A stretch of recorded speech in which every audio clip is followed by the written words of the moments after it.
we are winning. Okay. I love this. Again, I'm a mom. I have 2 kids. I was not much of an athlete, but I'll tell you, if I was, singer, if I was, do you know how demoralizing it would be to know that I didn't just have to compete against myself and other women, but I had to compete against somebody who had been born with a very different genetic profile and thus a different hormone profile and thus the ability to make and grow muscle for years on end in very formative years, much more than I could.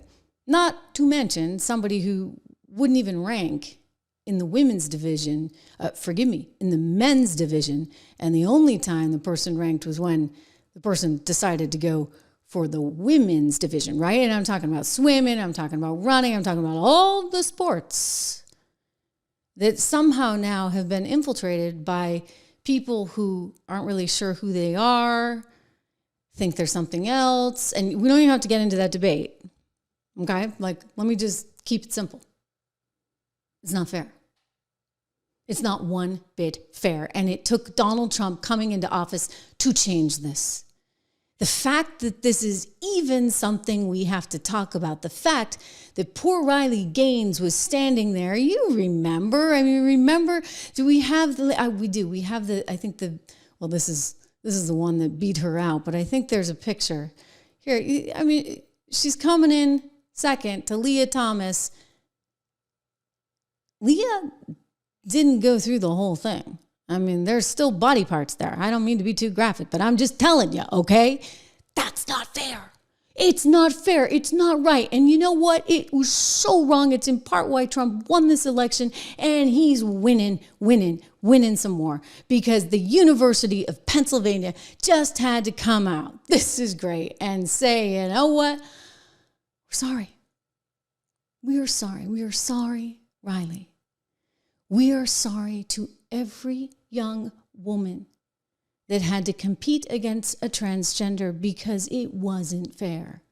But the only reason they did this is because they had Donald Trump breathing down their back saying, you know what, no more federal money for sports because what you're doing is against the law. Here's Linda McMahon, head of the Department of EDU Education, talking about exactly this. The university will be sending a personal apology to every female athlete who was forced to compete against a man. Woo!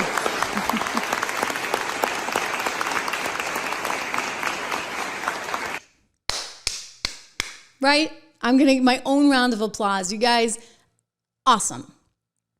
And it's sad that we even have to be here. But think of how crazy things were.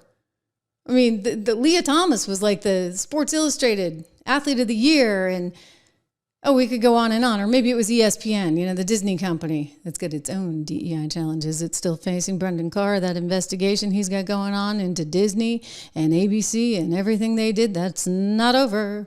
But anyway, it's a good day for America. And certainly, Riley, I want to get to her reaction.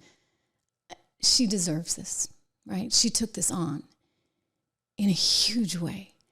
And the vitriol that came her way as a young woman being brave enough to stand up to this, to say, hey, something's not right. And what she went through, even as recently as a couple of weeks ago at that Simone gymnast girl trying to tear her down. That was wrong, really wrong. Here she is. I feel vindicated. I feel like pigs are flying. I feel like hell has frozen over. So it is a fantastic day, of course, for sanity, for common sense. But I think more broadly for women, for humanity, for the little girl that I'm growing inside of me right now that I will welcome to the world in just a few weeks. I think of her. I think of her future. That is what Donald Trump and, of course, Secretary McMahon and myself, that is what we are fighting for. So very, very excited about today's news. Got chills. I have chills. It's really good.